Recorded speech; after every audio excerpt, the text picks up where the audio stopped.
Most construction company owners are running the company up in their head, from marketing to sales to operations, managing subtrades, managing staff, managing financials, managing customers. When they step away from one of those areas, if there's no meetings, things break. In this episode, we're going to look at the 7 meetings necessary to run a successful company and decrease friction.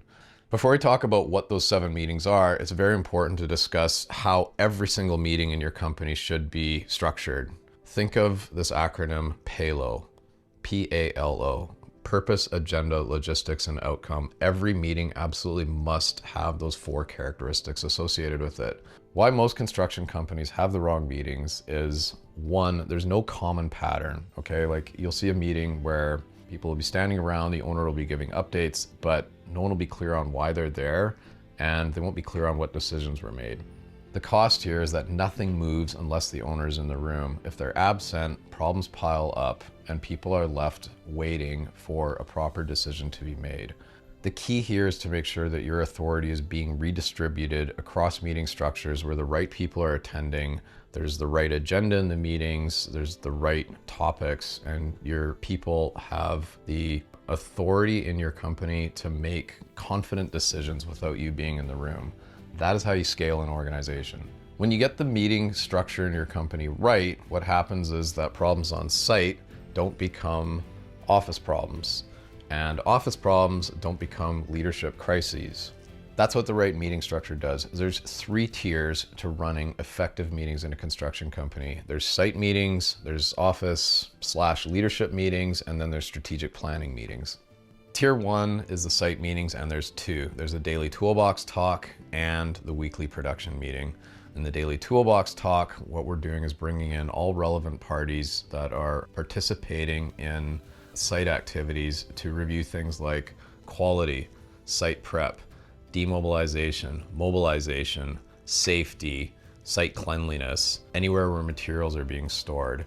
These meetings can last anywhere from 15 to 30 minutes depending on the topic at hand. The second meeting is the weekly production schedule, and this is where project leaders in active sites or projects that are deep into pre-construction that are about to be handed over to the production team are meeting to review things like resource allocation across site, any potential issues that might be arising with a client, any coordination with subtrades that requires input from different team members. These meetings will typically last anywhere from 60 to 120 minutes. They're extremely critical. They typically happen in person at the office once per week.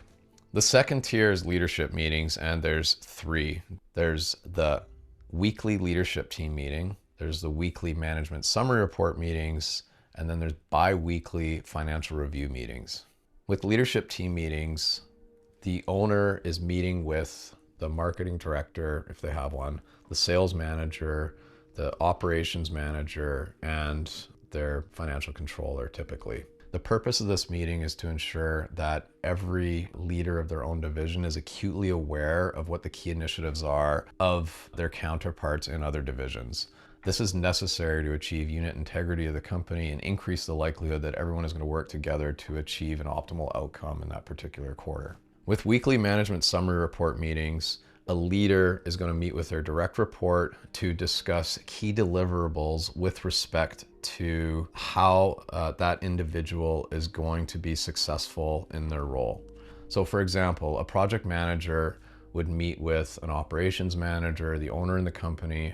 In that meeting, they'll dive into the nuances of where they're at with respect to schedule or budget creep, what their goals versus actuals are with respect to the core KPI in managing a project, GP per week, any issues that might be arising with subtrades, with in-house personnel, or with clients. And the third meeting is the bi-weekly financial review meeting. This meeting takes place once every 2 weeks, typically twice a month. In the first meeting of the month, the owner will meet with their financial controller to review things like AR, AP, any assets that the company is buying and selling. The second meeting in the month, all those things that I mentioned are discussed. In addition though, what they're gonna do is meet with their financial controller to review the profit and loss statement, the balance sheet, the statement of cash flows, and if they're in a fixed price environment, they absolutely must review a work in progress report. The third tier of meeting is the strategic planning meetings, and there's two. There's the annual strategic planning meeting and the quarterly planning meetings. These meetings are happening 4 times throughout the year. The first meeting that happens in the year is the annual strategic planning meeting. This meeting is typically 2 days long, it's off-site, and the owner is meeting with the leadership in their company to discuss and define what a successful year will look like 12 months out. This will typically be discussing how much revenue they're going to do, how much they're going to sell to prep for the following year, any core processes and systems that they want to deploy or improve in their organization, any key hires that they're going to make, changes to their organizational structure. The point is, all of this information gets clearly documented and specified in their annual strategic plan.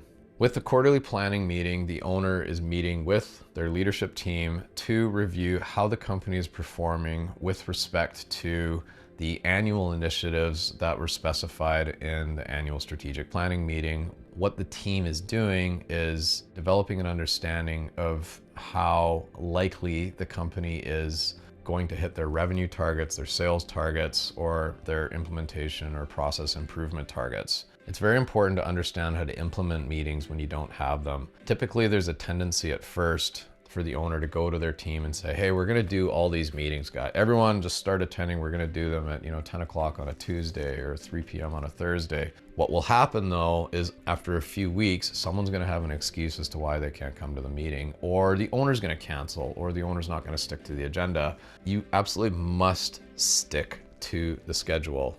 If the owner doesn't respect the meeting, the team won't. It's imperative that the owner lets everyone in their organization know that when they're called to attend one of these core meetings, that it is not going away. The owner should be telling everybody, hey, this is the first time we've done this meeting, or this is the first 2 months that we've done this meeting. There's gonna be friction. We're just learning how to do this as a group. It's okay, let's press into it. The goal is to get very good at running this core meeting, say 2 months out, but we all have to press through together. The question that arises in a lot of people's minds when they hear about these meetings is, okay, how do I implement this meeting? What we want to do is resist the temptation to quickly take all 7 meetings and run to our organization and say, okay, we're doing this, and then just start. Pick one key one that really resonates with you and start there. And what you'll find after you've run the meeting 3 or 4 times, things will feel much smoother. And that meeting will become a part of your company's culture, and it will turn into an engine that drives growth and scale in your organization, and your company will thank you for it.